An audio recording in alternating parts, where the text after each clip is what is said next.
What's going on, guys, and welcome back to another Gran Turismo 6 race car build. Our car today is the Audi TTS Coupe. Now I thought I'd do something a little bit different, I guess, because all the cars on this series have been rear wheel drive so far. They've all been front engine rear wheel drive, so I thought, you know what, we've got to get like a four wheel drive car into this series. So I had a look at some four wheel drive cars, saw the Audi TTS Coupe, and I thought, you know what, I think this would be a pretty decent one to start us off with. So the figures for this car, I will be honest, are not particularly good. I'm a bit disappointed with the figures, the stats. 450 brake horsepower, which is the second least powerful car we have ever had. This is the 8th car ever to do a race car build. Is the second least powerful. Under that is the Subaru BRZ, which I think had 448 brake horsepower. So it's not much different. Thing is, the BRZ weighed 1,100 kilos. This weighs 1,268 kilos, so it is, I wouldn't say one of the heaviest cars. I mean, it's probably the fourth. I think it's the fourth lightest car we have had by the looks of it. Because I mean, a few other cars have been in the 1,300s. Last time out we had the Corvette, which is 1,242. So this is just a bit heavier than that. But the Corvette had 512 brake horsepower. This has 450 and is slightly heavier. So yeah, the figures aren't too promising with this car.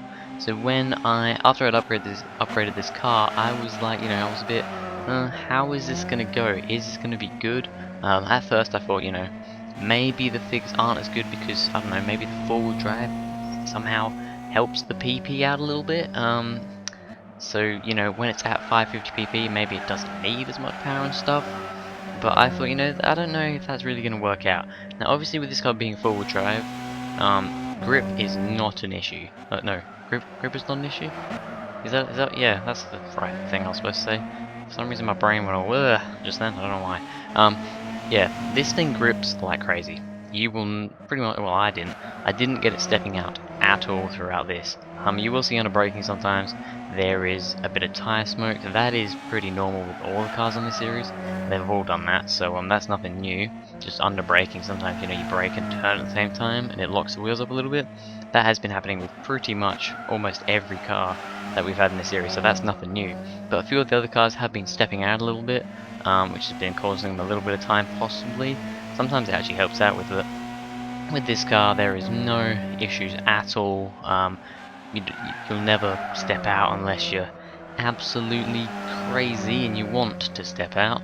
But if you're just driving, you know, sensibly and wanting to get some good lap times, you'll be perfectly fine. This thing grips like crazy. On the other hand, with it being four-wheel drive and with it being very grippy, it also means it understeers quite a lot. This is a known thing for four-wheel drive cars, especially when boosting out of the corner, accelerating out of the corner. It understeers, and around the corners you have to be very slow around the corners. I mean, I feel like I'm pretty slow compared to the other cars that I've been driving in this series.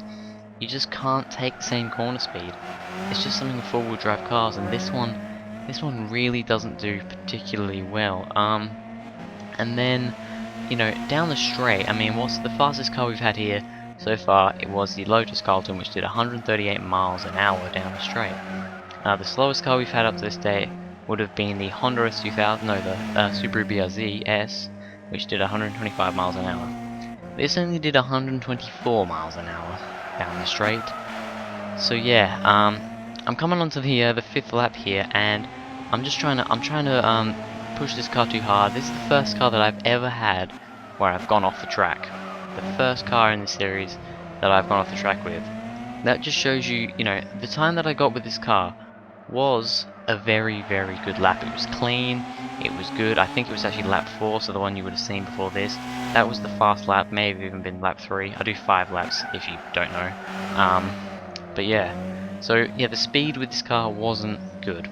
It's the slowest car in the straight line, and it doesn't have the same cornering speed as, let's say, the Corvette Stingray. That took some pretty decent cornering speed. The Carlton, the BMW, it's more along the with corner speed. I would say with corner speed, it is on par with the Ford Mustang. It's probably about as fast as the Mustang around corners. But yeah, onto the leaderboard, and well, not really too surprisingly, the Audi TTS goes into last place, the 57.004. I was expecting this car to do bad when I saw the stats of it, but I didn't really expect it to be behind the Mustang. I mean, the Mustang really wasn't bad. The problem with the Mustang was the weight distribution. It was really heavy at the front, not so heavy at the back. I think it was like 63 to whatever. This was also a bit that way, which may have been the issue. It was, I believe, 57 to the front, and I can't be bothered doing the maths to the back. 43, yes, possibly, I don't know. But yeah, the Audi TT doesn't do particularly well, and it's now at the bottom of the table, which is quite sad because I do quite like this car. It's a pretty cool looking car, and I just think it's a nice car. But anyway, that's it for this video, guys. Thanks for watching. If you enjoyed, please go ahead, like and subscribe, and I'll see you guys in the next video.